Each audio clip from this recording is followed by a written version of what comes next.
lots of stuff going on today.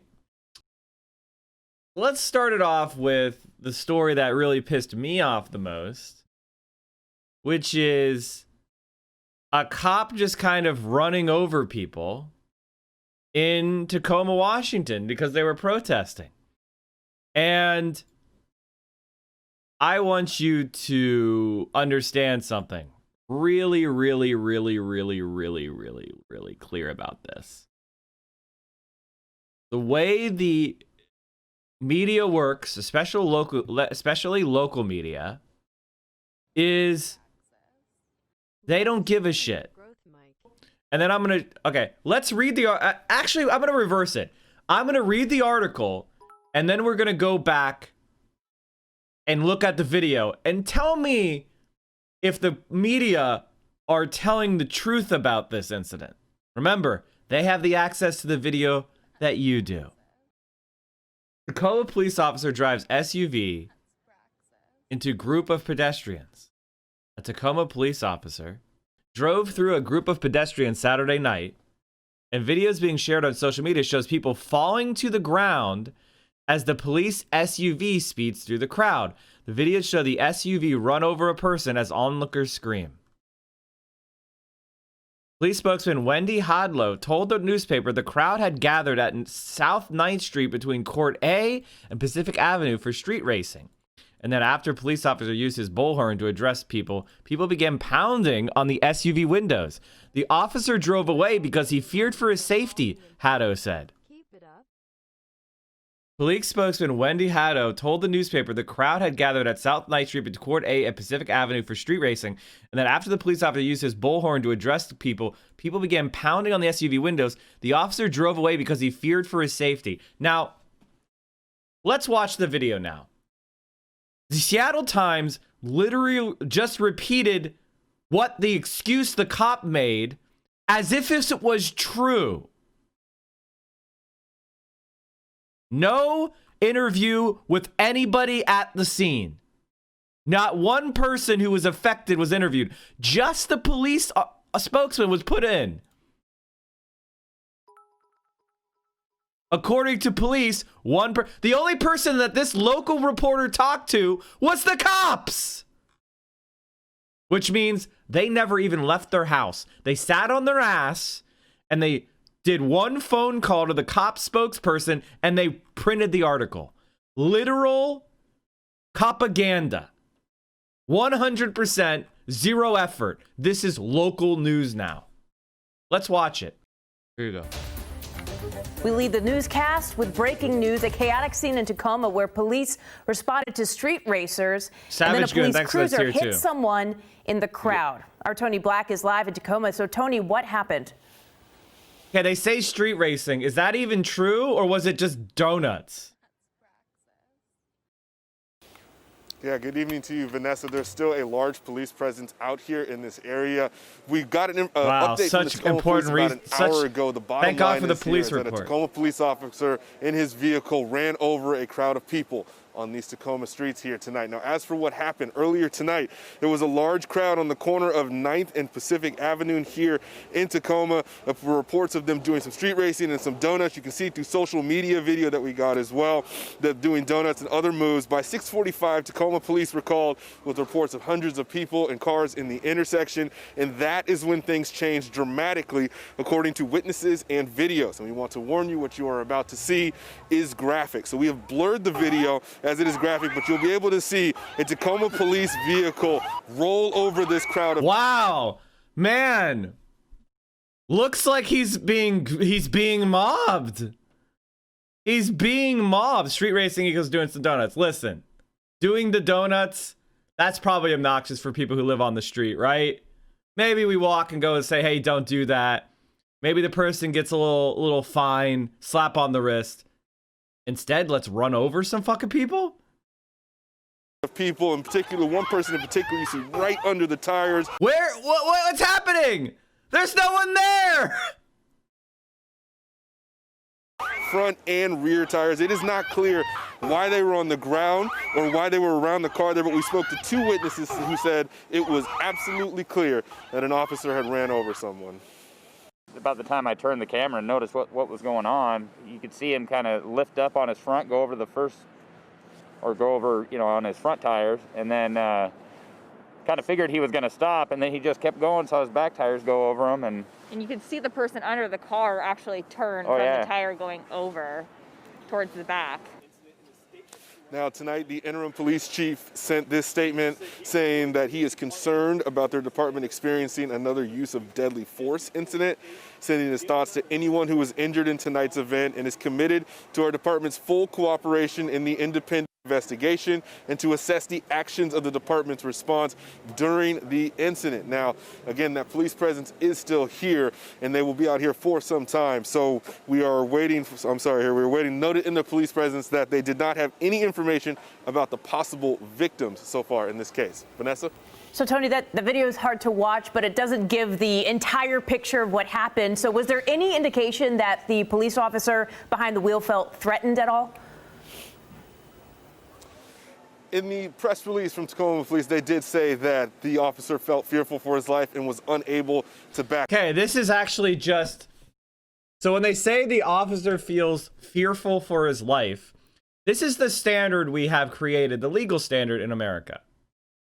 And not only is this the legal standard, it's also the employment standard for some reason.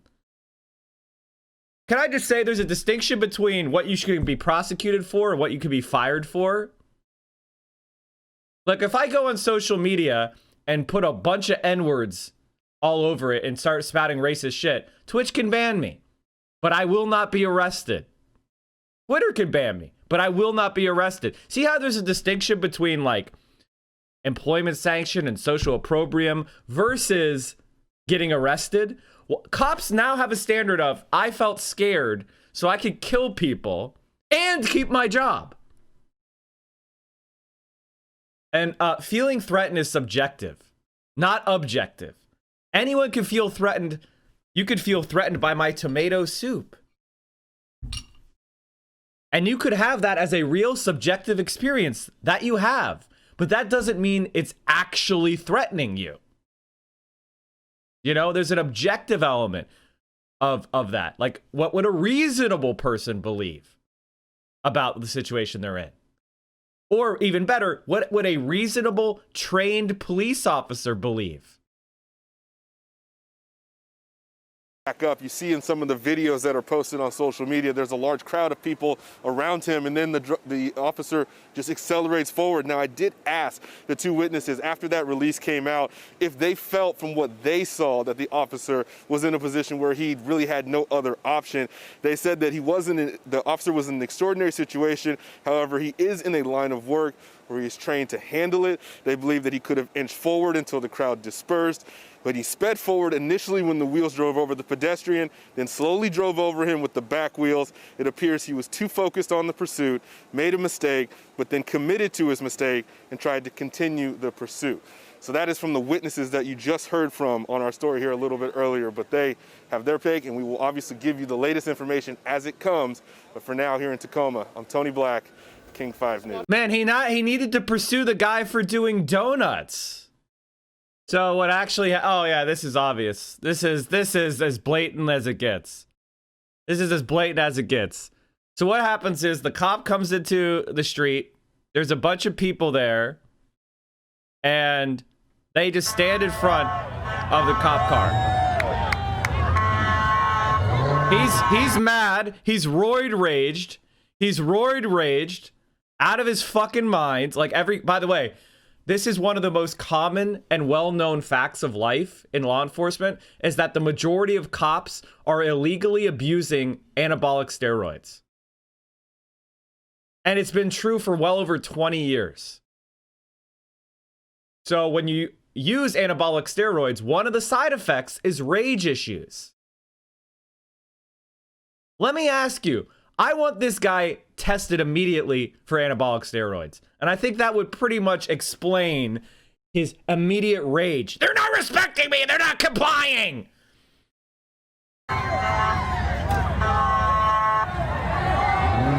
So he starts to drive into the crowd. Now, they're just standing there. Nobody is attacking him. No, but they're just standing. They're blocking his path, and he's angry because the donut guy got away. Now I'll narrate what happens. He starts revving his engine really high. This is the cop car revving his engine, not a street racer. The cop car. You hear a couple people thudding on the hood, like, "Hey, dude, what are you doing?" Then he just runs right into the crowd. Then rolls over. He knocks down 10, 15 people. And then rolls over the last person and drives off. I couldn't think of a more clear-cut case of police brutality, I see 15 counts of attempted murder here if it's me.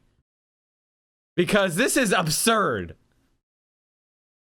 And there's no sound of any glass breaking or anything like that. They're lying. And not only that, I have a thread here. As the police vehicle that ran through the crowd in downtown Tacoma tonight, I was taking some photos as it was towed to show that the windshield and the passenger side are, to my eyes, completely unmarked. As the tow truck pivoted to turn away after I took these, another officer turned on his searchlight, pointed at me directly into my eyes, and shouted, "Better luck next time." The angle of the truck as it left would have shown the license plate. The officer acted completely hostile towards me, an amateur journalist. I was dressed in normal clothes, a blue soccer jacket and jeans, and had not said anything to officers at any point earlier in the night. There was nothing to warrant such blatantly unprofessional behavior. The officer who turned on his searchlight to blind me was stationed at the police vehicle visible in the lower left-hand corner of this photograph. So, yeah, man. Looks like they were really beating the shit out of this car. How could they not do anything but fear for their life? And then, when someone went to document the actual condition of the vehicle, the cops were there to block them. I wonder why. There's more scrutiny for car insurance claims than murderous law enforcement. Now you got it. Because that's the way the police operate in America. The police operate with impunity. And there is a population of bootlickers that are out there looking for every excuse why this is okay. You know what I don't see? Norwegian police car plows through crowd. British police officer mows down crowd of 18 people for doing donuts. You know, that's weird. It's only happening in America. I wonder why that is. It's almost like they think they're above the law. Imagine if we were all as scared as cops. We'd have gone done anyone for anything. And then the same people that say this is okay and the cop feared for his life and his main job is to get home at night. Remember, that's his number one job. His job is not to serve and protect you. He has no legal obligation to support you. Here's the court case. Justices rule police do not have a constitutional duty to protect someone. The Supreme Court ruled on Monday that the police do not have a constitutional duty to protect a person from harm, even a woman who had obtained a court-issued protective order against a violent husband, making an arrest mandatory for a violation. The decision, with an opinion by Justice Antonin Scalia and dissents from Justices John Paul Stevens and Ruth Bader Ginsburg, overturned a ruling by a federal appeals court in Colorado. The appeals court had permitted a lawsuit to proceed against the Colorado town Castle Rock for the failure of the police to respond to a woman's pleas for help after her estranged husband violated protective order by kidnapping their 3 young daughters, whom he eventually killed. For hours on the night of June 22nd, 1999, Jessica Gonzalez tried to get the Castle Rock police to find and arrest her estranged husband, Simone Gonzalez, who was under a court order to stay 100 yards away from the house. He had taken the children, We lead the newscast, ages 7, 9, and 10, as they played outside, and he later called his wife to tell her that he had the girls at an amusement park in Denver. Ms. Gonzalez conveyed the information to the police, but they failed to act before Mr. Gonzalez arrived at the police station hours later, firing a gun, with the bodies of the girls in the back of his truck. The police killed him at the scene. So not only did the cops not protect this woman, the court ruled that you can't even sue the cops for failing to protect the person. You can't sue the town that these cops... So not only can they violate court orders, not only can they not protect you when you cry for help, then you can't even sue them. You get nothing. Imagine what would happen to you if she refused to pay her local taxes. Now, if that woman, Jessica Gonzalez, says, I refuse to pay my local taxes because the cops let my 3 daughters get murdered, they'll come and arrest her ass. That's the way American police officers live in America. They walk around, we pay for their weapons in those cars with our taxes, and they have no duty to protect you. The moment they get a subjective fear for their life, they can gun you down or drive over with you with a car. And if you actually need them and you call them begging for help and they don't show up, fuck you.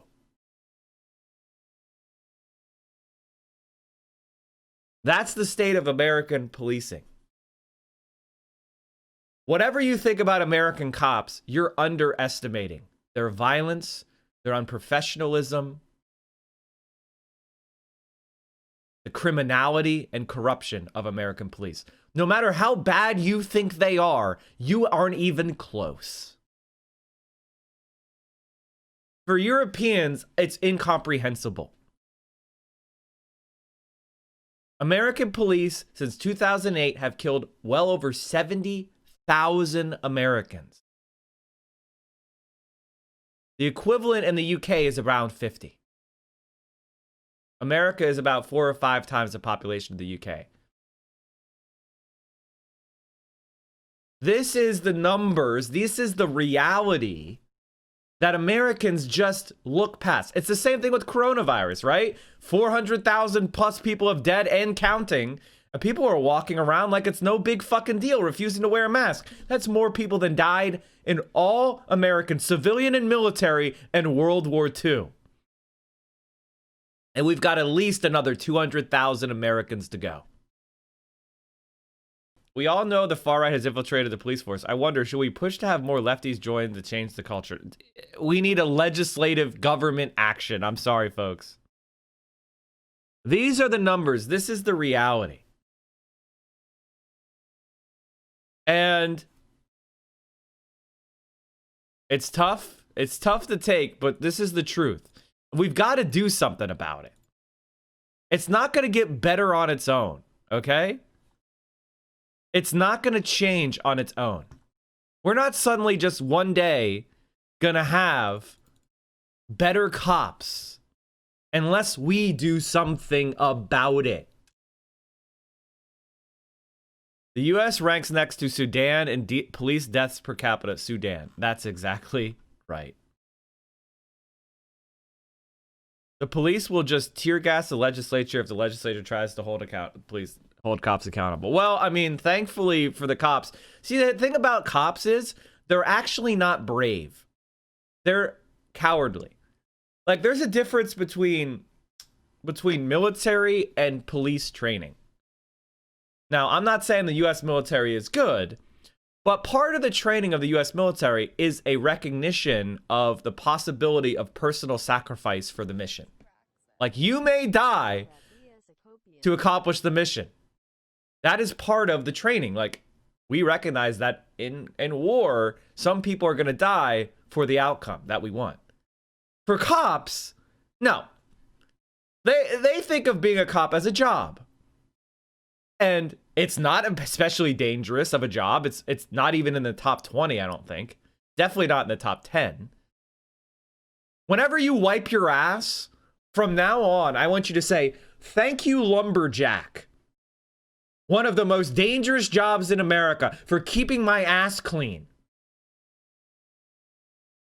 The thin green line for all the lumberjacks out there who are out there farming trees so you could wipe your ass. thank you, lumberjack. Every time you have a piece of fish or lobster or whatever, you scum carnist, say thank you for the real thin red line, which is the lobster man.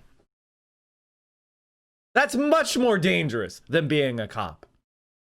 Every time you use Google Maps, say thank you, survey pilot, for surveying the United States and helping create Google Maps. You're much more dangerous than being a cop.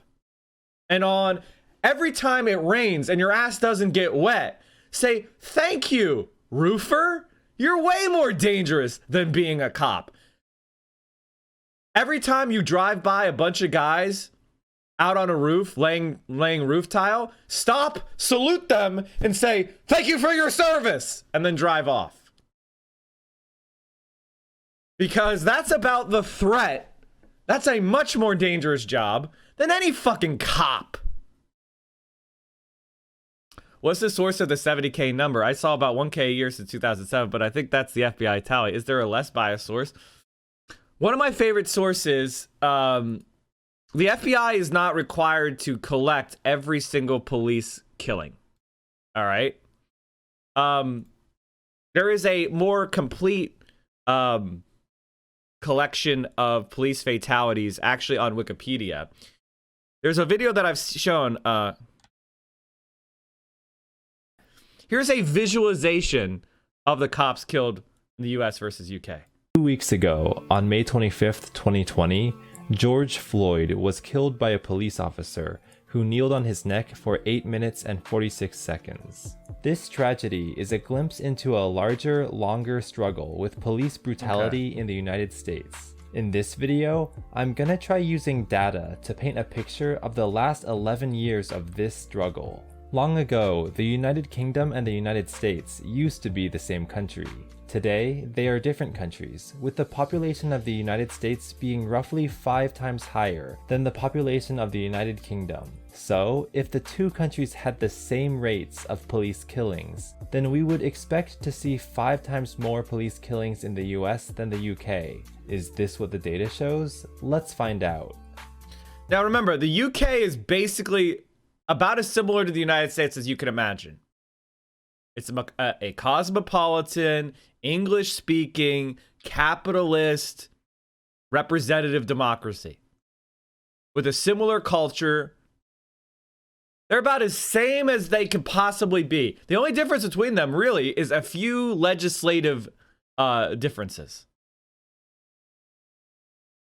In this visualization, I'm gonna show all reported police killings in the UK and US from January 1st, 2009 to June 7th, 2020. Note, my data source is Wikipedia's list of all killings by law enforcement officers, which includes every incident regardless of whether it was in the right or in the wrong. As the article states, the list makes no implication regarding the wrongdoing or justification on the part of the person killed or officer involved. It's just a list.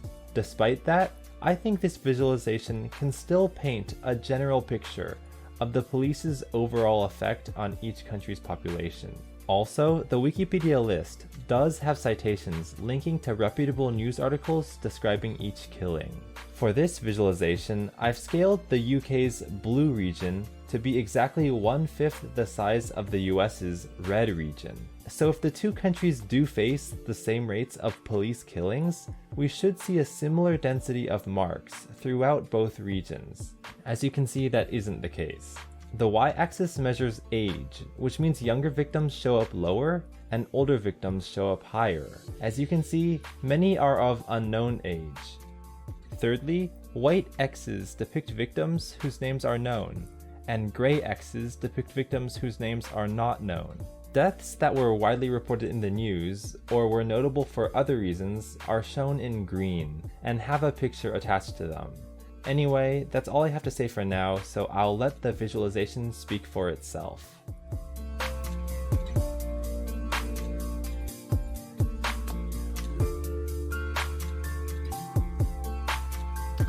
So, anyway, As you can see, typically in the UK, there's about one killing every 6 months. These are 6-month blocks, in case he didn't explain that on the x-axis. This is 6 months block. So in the UK, for example, one killing from July 2011 to January 2012. One. Then another killing, one killing from January 2012, and the entire country by cops. One person was killed. In America,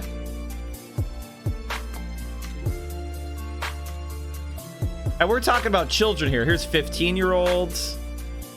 There are 80-year-olds. You really need to kill an 80-year-old? Really? And you need to shoot an 80-year-old to death? Really? Seriously?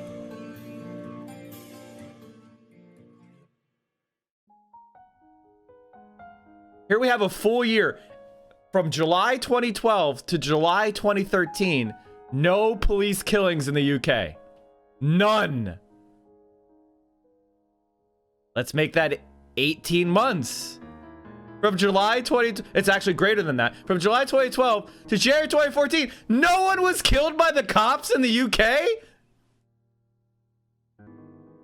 Oh, we have like a 5-year-old here. Here's a couple more very young teenagers. Homogenous population, chat. Oh, we got one. Dean Joseph. Dean Joseph was killed by the cops. Let's look up Dean. So let's show this. I want to show you what happens in the UK when a cop shoots someone.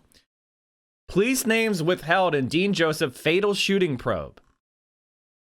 Scotland Yard withheld the names of 16 officers involved in the fatal shooting of a man in North London, the police watchdog has revealed. The Independent Police Complaints Commission was given pseudonyms when it began investigating the death of Dean Joseph, who was shot by police in 2014. The IPCC said the Met Police took 7 weeks to provide the real names. The Met said it had given the IPCC its fullest possible support. The IPCC has called for new guidelines to prevent the situation from arising again. Extensive conferring. Mr. Joseph was shot twice by a police firearms officer after taking his ex-girlfriend hostage and threatening her with a knife in Islington last September. In August, an inquest jury found that the 40-year-old of Northumberland Park, Hangaray, was lawfully killed. And the IPCC said there was clear evidence to support the account of police that the woman's life was in imminent danger. However, it criticized the way the officers have written up their notes and said extensive conferring had taken place. The IPCC considered this to be a serious matter. It said, the ability to carry out a thorough independent investigation into a matter is hindered if it is not provided with officers' true identities. This should therefore be provided promptly. So, this shooting of a guy who had a hostage was investigated, and the police watchdog was like, they conferred too much and we need to do reforms. Was that a questionable killing? Seems like guy holding hostage with knife, probably justifiable, right? Here's Jeremy McDoyle in a wheelchair.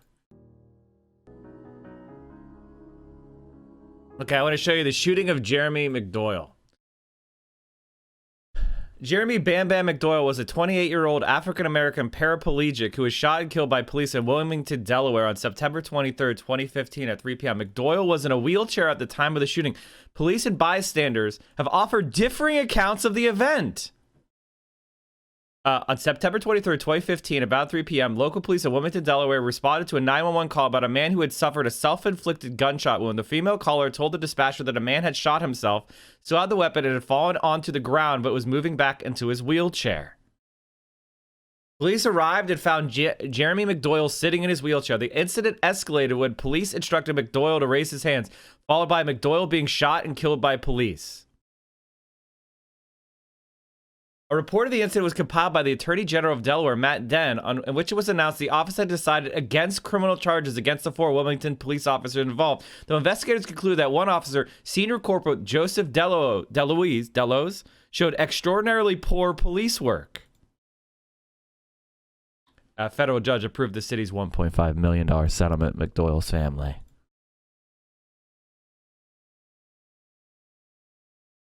Man, they got him, chat. The suicidal paraplegic is down.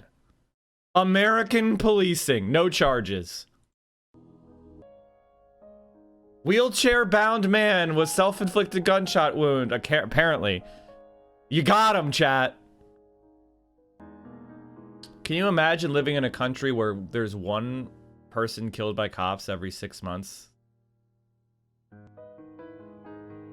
I don't want you to think that this is especially different, because these are just more people were covered, right? Of being shot, like there was more coverage. It doesn't mean that there was actually more people killed, because the unknown age category spams so solidly. You don't actually know how many total people were killed in that 6 month period by this. This is actually people being killed up here. All this is people being killed. Cops rioting, cops running over people. It's crazy to me that in court, police officers are held less accountable for their actions than the generic population. Does police kill more people than non-police murders in the US? Did I say 69? I meant 16,900. I don't know why I said 70,000 earlier. I meant 17,000. I had a brain fart. I'm sorry. 17,000. I'm sorry. I don't know why I said 7. I just realized I said 70 earlier. It's 17. Correcting myself. Sorry about that. The relationship between police union and DAs keeps cop from being prosecuted for misconduct.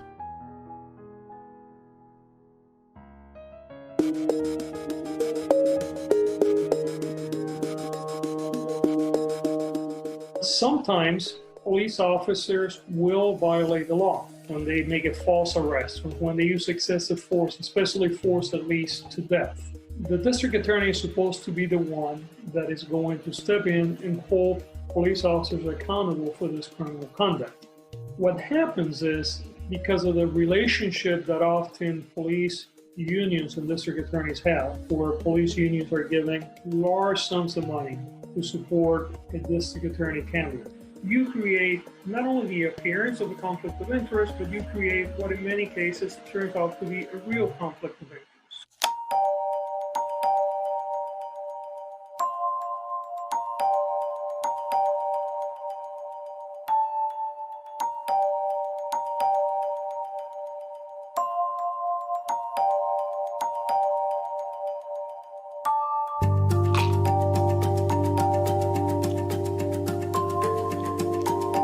Is it more dangerous to be a U.S. cop than a cop anywhere else? Probably, but not really. Not much more dangerous.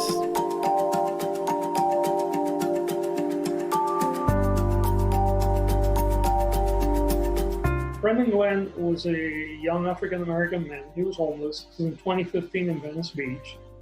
And he was shot and killed by the police. He was unarmed.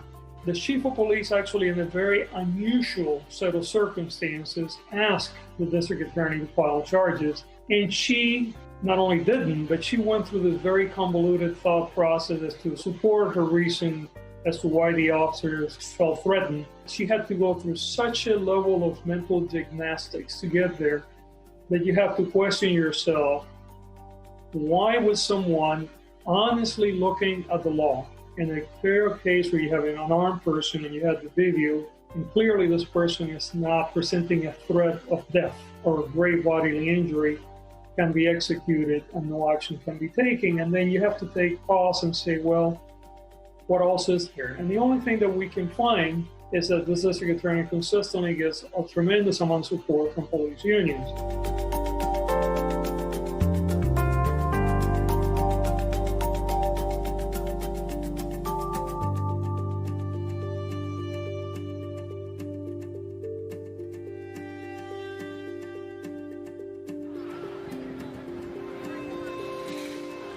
Seeking to take people's liberties away, or sometimes even seeking to take people's life away. That is a job that is strictly dedicated to law enforcement, and that is why it's so critical that we create a wall between the prosecutor and money that comes from these organizations, and that we also stop taking endorsements, all the things that actually create that interaction that reduces our credibility and then reduces our legitimacy in front of the rest of the community.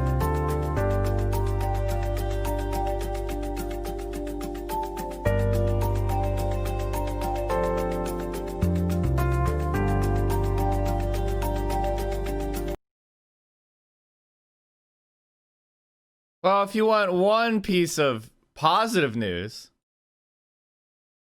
I congratulate George Gascon and his team on their expected victory. There are still about 791,000 votes to count, but my consultants tell me that while I may close the gap between the two of us, I will not be able to make up enough based on the trending of the ballots to win this election. I am so thankful to God for giving me this incredible opportunity to serve the people of Los Angeles County. Do you know it was exactly 8 years today, November. Okay, I don't give a shit about her dumbass speech. Point is, I was hoping the LA Times would put something of Gascon. But anyway, the guy criticizing the cops earlier on this year has won. Or earlier at the end of last year in 2020, excuse me. Fresh on the heels of claiming victory Friday, the nationally watched battle to lead Los Angeles County District Attorney's Office, reform challenger George Gascon promised swift changes to the criminal justice policies, vowing to stop trying juveniles as adults and prevent prosecutors from seeking the death penalty. Gascon's ascension as DA in the nation's largest local prosecutor's office was a major victory in the movement to elect progressive district attorneys and came after incumbent Jackie Lacey, who had been seeking a third term, conceded the race earlier in the day. A champion of alternative sentencing measures and reducing mass incarceration, Gascon's candidacy was met with fierce opposition from law enforcement unions, who cited his lack of trial experience and surging property crime rates in San Francisco under his tenure as disqualifiers of his candidacy. But with the support of LA's burgeoning activist community and massive fundraising advantage, buoyed by hefty donations from progressive mega donors, Gascon has captured 236,000 more votes than Lacey at the end of the week.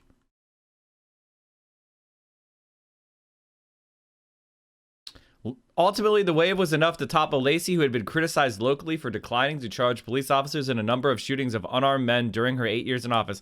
Lacey was LA County's first female and first black district attorney. Wow, yet it's weird. She was female and black, and yet she still didn't prosecute cops. It's almost like ideology might be more important than just identity category. Huh.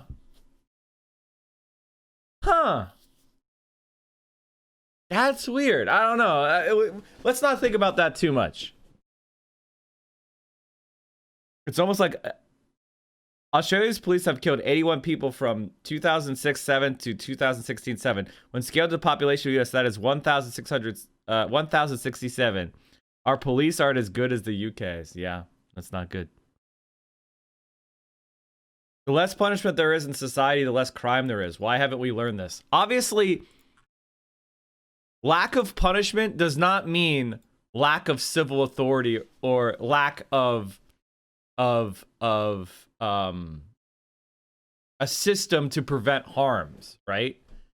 What it means is you focus on the root causes of crime. You focus on individual rehabilitation, changing someone who committed an offense against an individual and society, and transform them. See what was the cause of their bad behavior and try to change those causes to cause them to be pro-social. Punishing them doesn't do anything but give you sadistic pleasure.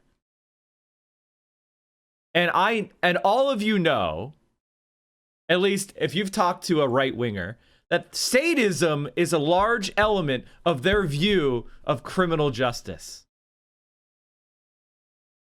They like the idea of getting back at the evildoer. They like that feeling of getting them. That is what they want. Idpol gives me stupid poll vibes, and just call them libs and move the fuck on. That's why I said ideology. I will shoot you. Husband of LA District Attorney pulls gun on Black Lives Matter activists. I didn't know about this incident. Right now, get off. Good morning. Get off of my porch. I will shoot you. Get off of my porch. Can you tell Jackie Lacey that we're here? I don't care who you are. Get off of my porch Get off your right porch. now. Can you tell We're me? calling the police right now. Good. Wow.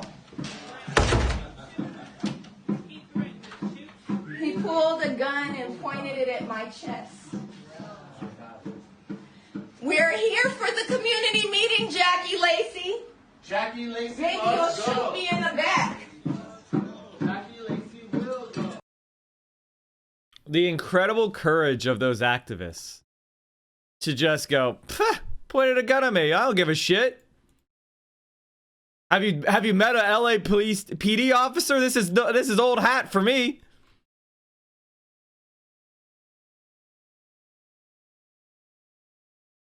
This may be why she lost the election.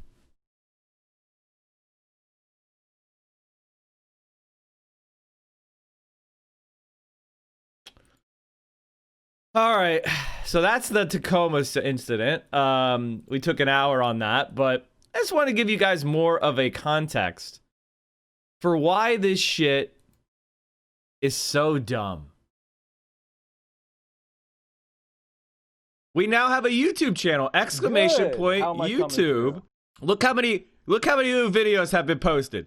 5 new videos. They're all between 8 and 25 minutes. Perfect videos. Get in there, like, comment, subscribe. Hit the YouTube subscription button. What are you doing?